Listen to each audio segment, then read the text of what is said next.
Good morning, class. Today I will discuss merchant full circle diagram part 7. Part 6 तक हम लोग बात कर चुके थे कि मर्चेंट फोर सर्किट डायग्राम हम क्यों ड्रॉ करते हैं, कैसे ड्रॉ करते हैं मर्चेंट फोर सर्किट डायग्राम, मतलब उसको ड्रॉ करने के पीछे क्या रीज़न है, क्यों हम ड्रॉ करते हैं, उसको ड्रॉ किस बेसिक फिगर से हम लोग ड्रॉ करते हैं, जैसे क्लोरो ऑफ चिप से।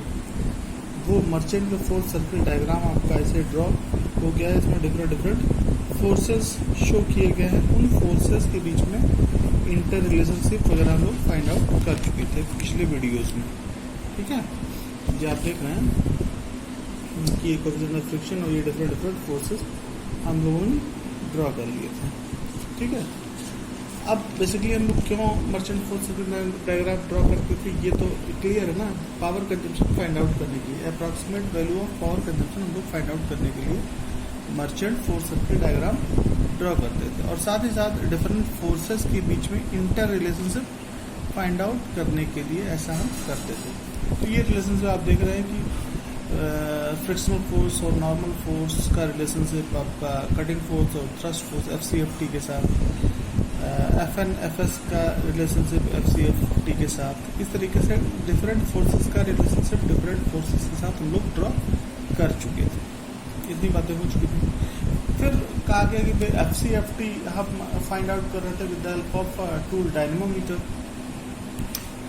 ठीक है, ये तो एक्सपेरिमेंटली आपने किया। फिर ये बात आई कि अगर मान लिया आपको पास डाटा दिया होता, अगर आपको मटेरियल की प्रॉपर्टीज पता होती, तब आप FCFT को कैसे फाइंड आउट कर पाते, तब आप पावर कंजम्पशन कैसे फाइंड आउट कर पाते। तो हम लोगों ने कहा कि भाई अगर tau S ultimate shear stress है तो FS आपका ये होगा, उसके बाद FC ऐसे निकलेगा। तो ये सब पे हम लोग बात कर चुके हैं पिछले वीडियो नंबर 6 तक।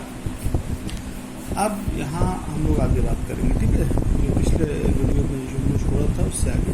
ठीक है, तो इसमें कहा गया था पिछले वीडियो में the power consumption during machining is given by W equal to FC into P। अब ये बताया गया था कि भाई फोर्स कटिंग फोर्स जो है FC, जो कटिंग फोर्स है, उसको आप वेलोसिटी से मल्टीप्लाई करेंगे तो वो पावर कंजम्पशन आपको देगा। ये कैसे देगा, इसको हम लोग बता रहे थे कि भाई कटिंग फोर्स FC जो है वो रिलेटिव वेलोसिटी जिधर मूवमेंट हो रहा है, रिलेटिवली मूवमेंट जो मटेरियल का हो रहा है उसी डायरेक्शन में FC लग रहा है। कहने का मतलब ये है कि ये वेलोसिटी V है, वर्कपीस इधर मूव कर रहा है, टूल आपका इधर मूव कर रहा है। तो बेसिकली ये रिलेटिवली मूवमेंट ये हॉरिजॉन्टल डायरेक्शन में हो रहा है, इस डायरेक्शन में। तो FC जो आपको लग रहा है बेसिकली ये FC का डायरेक्शन जो है ये है FC का डायरेक्शन, ये आपका FC का डायरेक्शन देख रहे हैं यहाँ पे इस फिगर में। FC का डायरेक्शन जो है ये हॉरिजॉन्टल डायरेक्शन है। ठीक है, तो इस डायरेक्शन में जो फोर्स रहेगा वही प्राइमरीली रिस्पॉन्सिबल होगा मटेरियल रिमूवल के लिए। हमने पिछले वीडियोस में ये थ्योरी में डिस्कस किया है। ठीक है,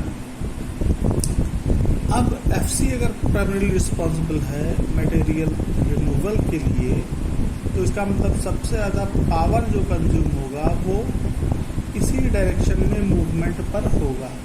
तो वो पावर कंजम्पशन कितना होगा, FC इंटू V, फोर्स इस डायरेक्शन में जो लग रहा है इंटू वेलोसिटी। ये कैसे होगा, अब पावर तो आप जानते हैं, पावर बेसिकली क्या होता है, work done per unit time. Power क्या है, बेसिकली पावर को हम कह सकते हैं work done per unit time. अब अगर आप W यहाँ पे क्या है, पावर कंजम्पशन, इसको वर्क डन से मत कंफ्यूज होइएगा। यहाँ पे पावर कंजम्पशन को शो किया गया है W से। ठीक है, स्मॉल W अलग चीज है, ये है आपका वेट है, ये कैपिटल W है जो पावर कंजम्पशन से शो किया गया। ठीक, हाँ। अब पावर कंजम्पशन किसके बराबर है, FC इंटू V। ये कैसे होगा, FC आपका कटिंग फोर्स है।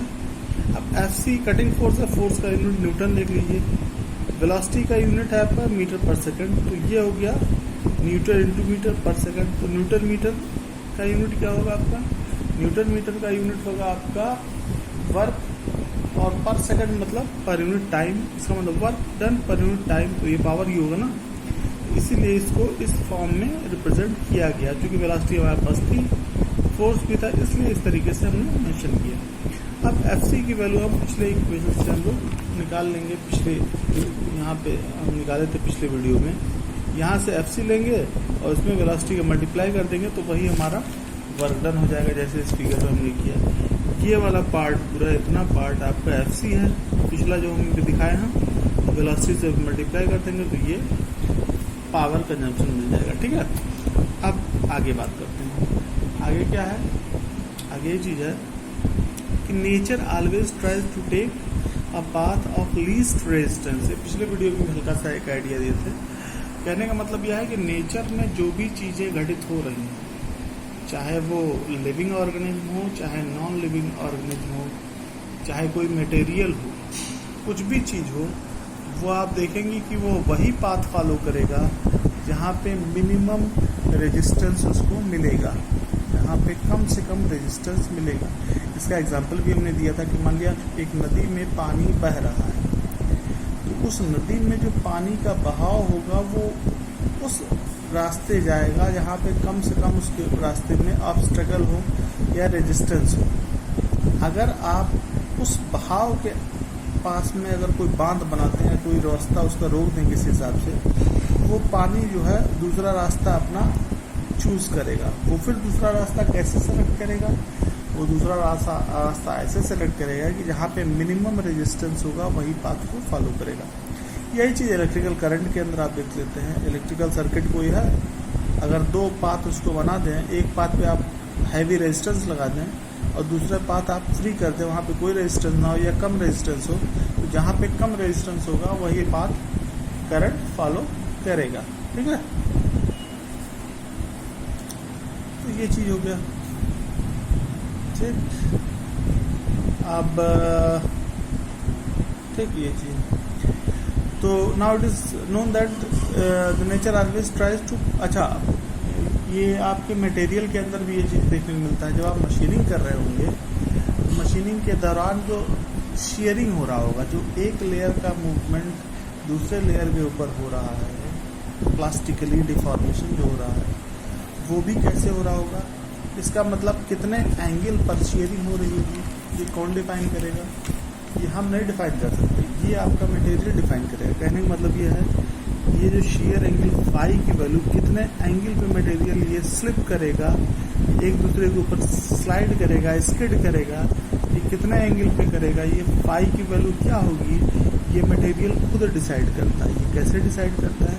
जहाँ पे उसको मिनिमम रेजिस्टेंस होगा वही पाथ को फॉलो करेगा। तो इससे फाई की वैल्यू ये खुद सेट करता है मटेरियल। ठीक है, यही कहा गया कि now it is known that nature always tries to take the path of least resistance, and so during a cutting operation phi takes a value such that phi कौन सी वैल्यू लेता है? ऐसी value such that the least amount of energy is consumed और W is minimum। मतलब phi की value वो select करता है वो मटेरियल खुद, जिस पर कि उसको पावर कंजम्पशन कम से कम हो। इसका मतलब W की वैल्यू मिनिमम, इसका मतलब W की value minimum, power consumption minimum है। फाई की वो वैल्यू सेलेक्ट करता है जिस पर W मिनिमम हो। ये कैसे आप कर पाएंगे? ऑब्वियस सी बात है, आप मैक्सिमम मिनिमम लगाएंगे तो ऐसा कर ले जाएंगे। ठीक है, तो फाई की वैल्यू क्या लेता है? Phi takes a value such that the least amount of energy consumed और W इज मिनिमम। ठीक है, तो फाई की वैल्यू मान लिया कोई एंगल, इसमें यहाँ फाई लिखा हुआ है, देखिए आप यहाँ पे फाई लिखा है ना, तो फाई की एक ऐसी वैल्यू सेलेक्ट करता है यहाँ पे फाई की वैल्यू, ताकि आपका W मिनिमम हो जाए।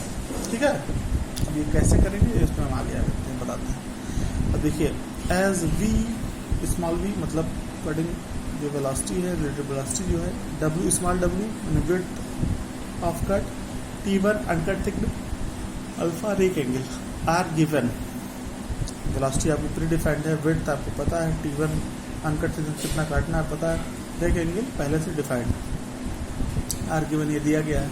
And if we assume that, अगर हम ये अज्यूम करें कि tau S and lambda do not change when phi varies, अगर फाई को बदलते हैं तो टाउ एस और लैम्डा के अंदर कोई बदलाव ना हो, अगर हम ये अज्यूम कर लें तो क्या अज्यूम करना होगा कि फाई के बदलने से अल्टीमेट शियर स्ट्रेस और लैम्डा मतलब एंगल ऑफ फ्रिक्शन में कोई बदलाव ना हो तब क्या होगा, and that w is the function of phi only, तब w किसका फंक्शन होगा, केवल फाई का होगा। जैसे हमने कहा v(w)t1 और अल्फा बदल नहीं रहा है, तो v(w)t1 ये कांस्टेंट हो गया, अल्फा नहीं बदला है तो ये भी कांस्टेंट हो गया, लेकिन इसमें लैम्डा है तो ये पूरा तो कांस्टेंट हो नहीं पाएगा।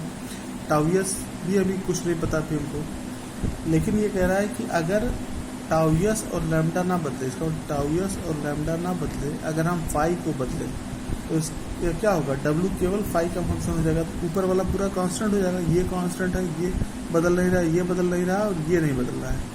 और हमने कहा ये भी और ये भी अगर ना बदले फाई के बदलने से तो ये पूरा कांस्टेंट हो जाएगा ना, तो ये पूरा कांस्टेंट हो जाएगा, तो इसलिए यहाँ पे कांस्टेंट लिखा गया और नीचे साइन फाई जैसा कि इसमें लिखा गया है, फिर cos phi plus lambda minus alpha ये लिखा गया। आप कहेंगे कि भाई इसमें भी लैम्डा है, इसमें भी अल्फा है, तो ये क्यों नहीं कांस्टेंट हो गया? ये कांस्टेंट इसलिए नहीं हुआ, इसके साथ फाई जुड़ा हुआ है। जैसे हमको एग्जाम्पल बताते हैं, इससे लिखा होता है y = 3, तो ये कांस्टेंट हो गया, लेकिन वहीं पे लिखा रहा है y = 3 + 4x + 5, तो यहाँ पे 5 क्या है, 5 कांस्टेंट है, लेकिन चूंकि y = x + 4x + 5 अगर इस टाइप का कोई इक्वेशन लिखा है, x² + 4x + 5 इस तरह का कोई इक्वेशन लिखा है, तो यहाँ पे जो 5 है वो बेसिकली वो कांस्टेंट नहीं है, क्योंकि वो x के साथ जुड़ा हुआ है। इसी हिसाब से यहाँ पे भी आप देख रहे हैं कि 5 के साथ ये लैम्डा जुड़ा हुआ है, इसलिए ये पूरा टर्म वेरिएबल हो जाएगा, ये पूरा टर्म वेरिएबल हो जाएगा, ठीक है। तो w is the function of phi, मतलब ये पूरा टर्म आपको ऊपर वाला कांस्टेंट हो गया और नीचे वाला टर्म क्यों लिखा गया है, ये जैसा यहाँ पे लिखा गया है। देन w5 विल बी 1, ये कम होगा, ये मिनिमम कब होगा, ये w है, ये पूरा है, ये कांस्टेंट हो गया और ये फंक्शन ऑफ केवल 5, तो w इज फंक्शन ऑफ 5। जैसे f(x) लिखते हैं, f of the function of f is the function of x लिखते हैं, तो इसका मतलब f(x) लिखते हैं। उसी हिसाब से w is the function of 5 हमने लिखा, तो इसका मतलब w केवल 5 है, तो क्या हो जाएगा, constant upon sine 5 this, then w5 will be minimum. w5 minimum कब होगा, w is the function of 5 minimum कब होगा, जब ये नीचे वाला मैक्सिमम होगा। भाई जब डिनोमिनेटर मैक्सिमम होगा तभी तो ये पूरा टर्म जाके मिनिमम हो जाएगा। हाँ, 1/1000 पढ़ा है कि 1/10? 1/10 आपकी बड़ी संख्या है, जबकि 1/1000 कम संख्या है, क्योंकि डिनोमिनेटर जब बड़ा होगा तो पूरा संख्या जो है वो छोटा हो जाएगा, ठीक है। तो अगर ये नीचे वाला कंपोनेंट बड़ा हो गया, मैक्सिमम हो गया, तो ये टोटल जो काउंट नंबर होगा वो कम हो जाएगा, उसकी वैल्यू कम होगी। Then w5 will be minimum when the denominator, मतलब नीचे वाला मैक्सिमम होगा तब। तो ये कैसे होगा, तो खाली इसके ऊपर ये ध्यान रखिएगा, इस पूरे के ऊपर मैक्सिमम नहीं लगाएंगे, केवल इतने के ऊपर मैक्सिमम लगाएंगे नीचे वाले को, क्योंकि हम कह रहे हैं ये मैक्सिमम हो ना।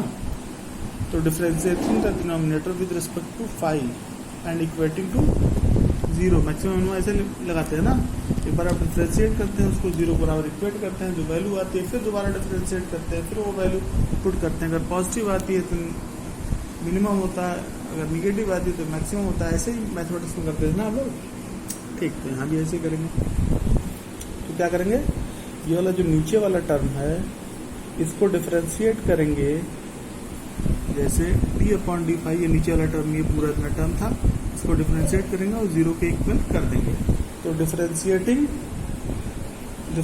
द डिनोमिनेटर, नीचे वाले को डिफरेंशिएट करेंगे और 0 के बराबर इक्वेट कर देंगे। किसके रिस्पेक्ट में डिफरेंशिएट करेंगे, 5 के रिस्पेक्ट में डिफरेंशिएट करेंगे।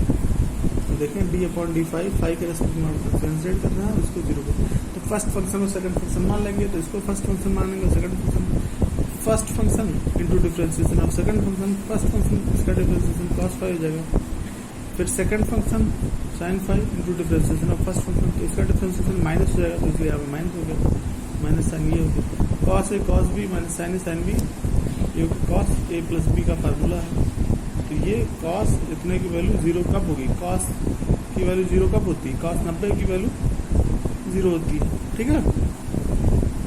तो cos this equal to zero, तो दिस बराबर पाई बाय टू, क्यों? क्योंकि कॉस 90 की वैल्यू जीरो होती है। तो 2 plus lambda minus alpha equal to pi by two होगा। यही हमको प्रूव करना था। ये है मर्चेंट का फर्स्ट सोल्यूशन। तो यहाँ से जो आपको फाई की वैल्यू मिलेगी, उस फाई की वैल्यू पर डब्ल्यू मिनिमम होगा। ध्यान रखिए, यहाँ से जो फाई की वैल्यू मिलेगी, अब आपको ये पता है कि अल्फा प्री डिफाइंड है, पहले से पता है।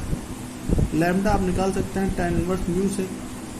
एंगल ऑफ फ्रिक्शन जो है आप फाइंड आउट कर सकते हैं कोफिशिएंट ऑफ फ्रिक्शन से, tan inverse mu, tan lambda बराबर म्यू होता है, ठीक है।